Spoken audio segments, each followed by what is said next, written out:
Hari itu, hari di mana sudah kutetapkan pilihan untuk kembali pada diri sendiri, kembali mencintainya lagi. Setelah berjalan sekian lama mengikuti tujuan orang yang dulu kusayangi, namun ia sudah pergi. Kami terlalu memaksa kehendak dan meyakini bahwa kami adalah rumah. Pada akhirnya, kami menyerah. Dan ternyata, kami hanyalah tempat singgah. Sudahlah. Mari kembali ke hari itu. Hari yang kukira akan hampa. Hari yang kukira tak ada lagi yang bertanya kamu lagi apa, kamu kenapa? Dan akan kujawab singkat dengan, gak apa-apa. Ternyata, perkiraanku penuh kesalahan. Di hari itu, berjalan cukup biasa. Sampai akhirnya, ada sebuah balasan pesan yang tidak seperti biasa. Balasan pesan setelah unggah Instastory di Instagram bersama temanku. Seseorang itu teman kecilku. Teman main sewaktu pulang sekolah. Rumah kami lumayan dekat tapi tidak searah.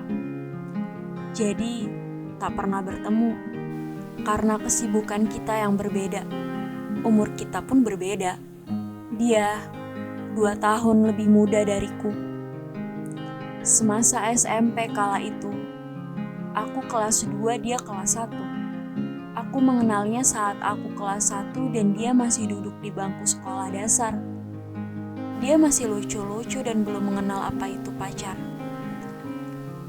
Kami mainnya tidak berdua, tapi bertiga. Satu temanku inilah yang menjadi perantara untuk aku mengenalnya. Kembali ke hari itu, sebuah balasan pesan darinya adalah, walah, dia toh. Kata dia yang ia maksud dalam pesan itu adalah ledekan aku dan temanku yang ia kenal juga.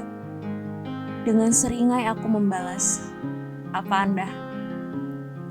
Selang 1 menit balasan darinya masuk, yang berisikan menanyakan kabarku. Seakan balasan pesan tadi hanyalah sebuah pintu masuk. Dari sana kami berbalasan pesan. Meski waktunya berjarak cukup lama, tapi pembahasannya tidak kemana-mana. Sampai akhirnya, dia meminta nomor WhatsAppku. Tahu rasanya, aku senang entah kenapa. Malam berikutnya, ada chat WhatsApp masuk dari nomor tadi kenal. Vivo, ini... Dia menyebut nama yang kupanggil waktu kecil. Oh iya, dia memanggilku Mbak. Lucu, dia bisa bikin aku senyum sendiri. Kami kembali berbincang lewat chat itu. Kami berbagi cerita tentang pengalaman dan juga kesibukan. Kesehariannya adalah kerja, kuliah, dan menjalankan hobinya bermain musik. Dia juga cerita kepada aku tentang rencana masa depannya. Wah, dia sudah dewasa. Pola pikirnya membentuk menjadi manusia merdeka, manusia yang berdikari. Jika aku ingat-ingat waktu dulu, waktu aku masih bermain dengannya, dia hanyalah anak kecil yang jahil, lucu, manja, dan selalu ceria. Tapi sekarang sepertinya ia berbeda. Dari cerita-cerita yang ia bagikan, sebenarnya aku besar kepala. Aku merasa spesial. Sebab sesibuk apapun dia masih mengabariku. Dan waktu malamnya ia pakai untuk bercerita banyak kepadaku.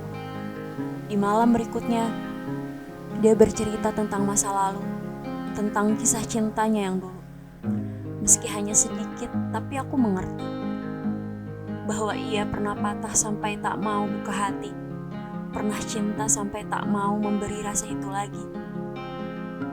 Saat ini, katanya, melihat seorang perempuan hanyalah teman. Katanya, banyak yang mendekat tapi tak dilanjutkan. Dia ingin memberikan sebuah pembuktian setelah orang yang ia sayang itu menghilang. Di pukul 2 pagi, chat itu tak berbalas lagi. Sampai siang hari, ada chat masuk seperti ini. Mbak, Gue ketiduran, WKWK. Bablas ini, baru bangun gue. Ujungnya pakai emot menangis sambil ketawa. Itu saja sudah membuatku bahagia. Aku membalas chatnya, kemudian hanya dibaca. Tak ada lagi chat darinya. Aku merasa seperti diberi tanda lampu merah. Mungkin agar aku menyerah, padahal belum langkah. Baru semalam bercerita, sekarang tak ada lagi kata-kata. Hari-hari berikutnya, tak ada lagi chat darinya. Sampai di titik, dia tak pernah lagi lihat statusku. Dan foto profilnya sudah terhapus. Tahu rasanya?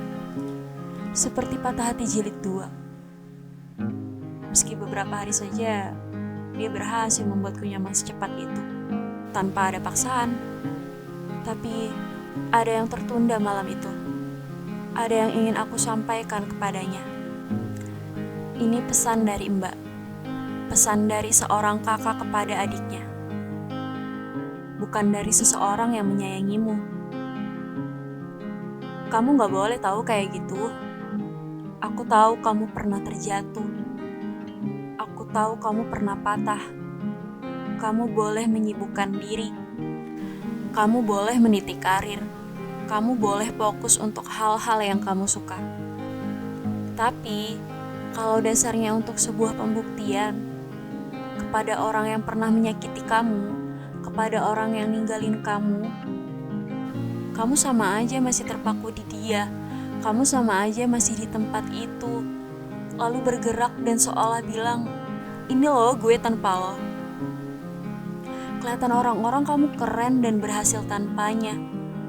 Padahal di diri kamu gak bisa lepas dari dia. Jadi gak heran kalau kamu bilang kamu gak bisa buka hati karena itu pilihan kamu sendiri. Padahal bisa, tapi kamu yang gak mau. Gak mau tanpa dilihat dia. Apa kamu gak capek? Sudah pisah saja kamu masih dituntut diri kamu sendiri untuk dia. Coba kamu lepaskan, relakan, lupakan sebuah pembuktian tanpa menunjukkan. Jika kamu melakukan itu untuk diri kamu sendiri, kamu sudah menjadi yang terbaik tanpa dia, tanpa pembuktian ke dia.